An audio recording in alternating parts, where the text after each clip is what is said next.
The country might have been angry at the Queen's decision to keep her family in Scotland, but those days spent in the peace and solitude of the Highlands were a godsend to William and Harry.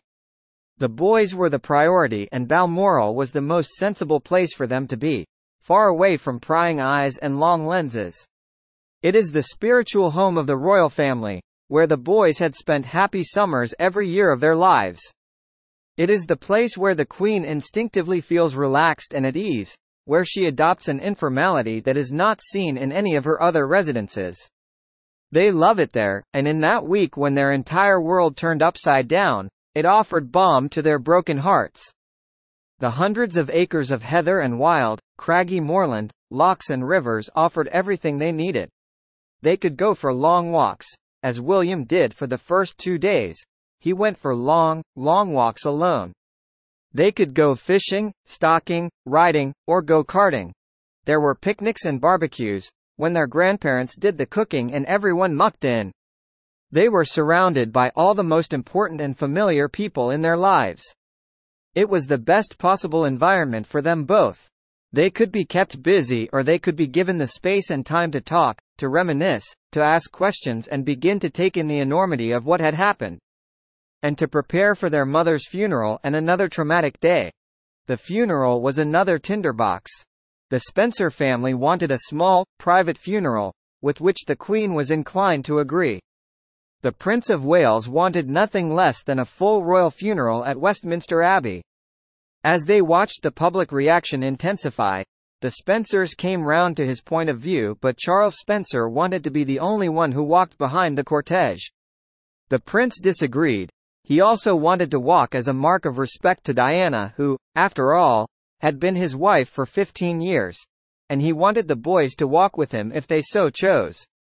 He felt intuitively it was something they should do for their mother and that it would aid the grieving process. Downing Street, meanwhile, wanted a people's funeral, with the public marching behind the coffin. There was a bitter exchange on the telephone between the Prince of Wales and Earl Spencer, in which the Earl hung up on his ex-brother-in-law. Over dinner on the Friday night, when the whole royal family was together at Buckingham Palace, the Duke of Edinburgh settled the argument by saying he would walk too. In the end, the 3 men and 2 boys all walked together.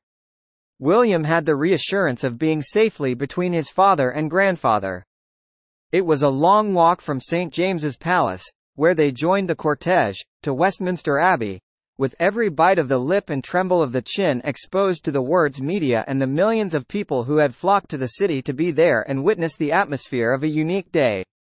Hundreds had aimlessly walked the streets all night or held candlelit vigils in the parks.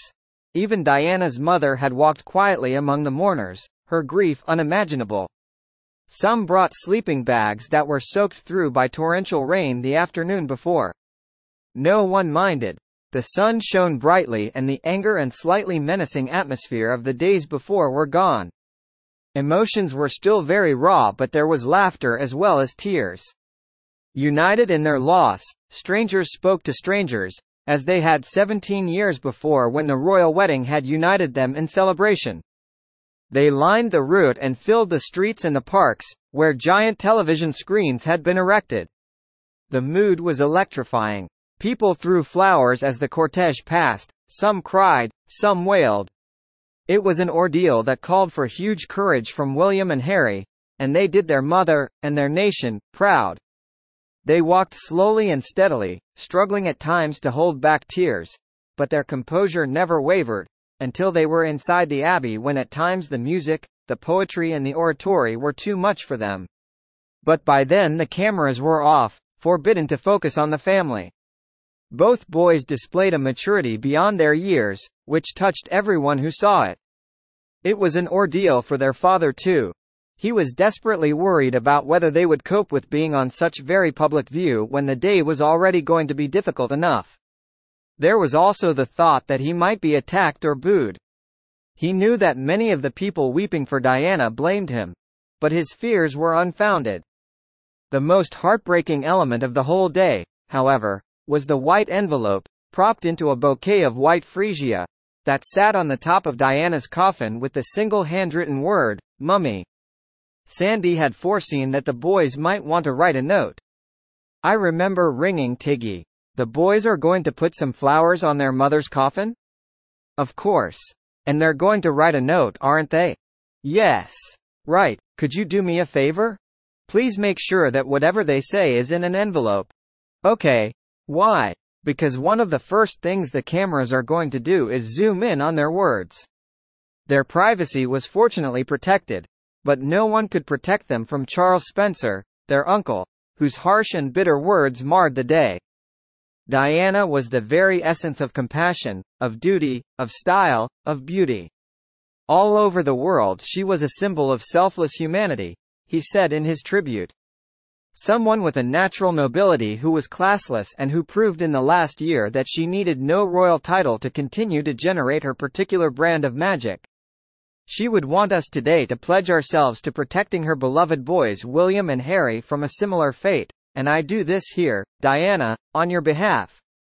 We will not allow them to suffer the anguish that used regularly to drive you to tearful despair.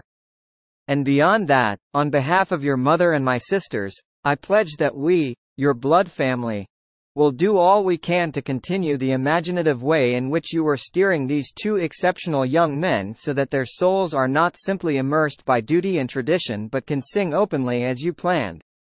It was a shocking kick in the teeth, on the day their mother was buried, to the people that William and Harry, now motherless, loved most, their father and their grandparents who were sitting just a few feet away from him in the Abbey. There was gentle applause from a few of those sitting inside the Abbey, but he was loudly cheered by the thousands listening on the sound relay outside. And, I can only conclude, he was also cheered by the millions more watching the funeral service on their television sets at home.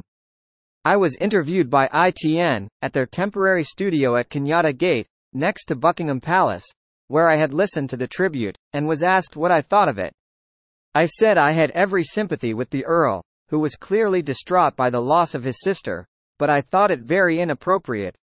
This was neither the time nor the place to say the things he said. The switchboard at ITN was instantly jammed with angry callers and the producer was told to get me out of the studio right away. What offended the Prince of Wales most was being forced to sit and be lectured about parental responsibility by a man who'd had a disastrous marriage of his own and who had brought his latest mistress to the funeral. While Diana's coffin was driven slowly to her ancestral home in Northampton, past thousands of spectators on the roadside, the Prince of Wales, William and Harry and the Spencers all made the journey in the royal train to the private burial service on an island in the middle of a lake.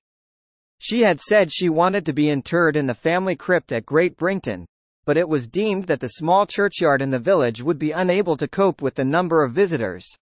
There are some, however, who believe that her body was, in fact, quietly placed alongside her father's and that of her beloved grandmother, Cynthia, at Great Brington. Having denied Diana the cottage she asked for on the estate for fear of the media attention it would attract, it seems ironic that Charles Spencer should have turned Althorpe into a Mecca, with the old stable block fashioned into a permanent exhibition called Diana, a celebration, and for £30 for a family ticket. The world and his wife are welcome to visit. In the aftermath of the funeral, Earl Spencer was feted for his speech and the Prince of Wales criticised for having forced his sons to walk behind the cortege. Sandy Henney very nearly came to blows with Stuart Higgins, editor of The Sun, over his refusal to believe it was the boy's own choice. When she died, the country may have lost a princess but two young boys had lost their mum, and I'll never forget saying to Stuart, who I actually like a lot, who is anyone, to tell those boys what they should do. I'm sick of this, our princess has died. Their mum has died. They should choose where they walk. All this nonsense of the children being forced to protect Charles. Right up until the last minute when the boys decided to walk behind the coffin, there was a plan that if they couldn't do it, entirely their choice, I would go, take them from the prince's apartment at St. James's, across to Clarence House, and they would go to the funeral with their great-grandmother. It was their choice and it angered me because everyone was deciding what should happen to their mum.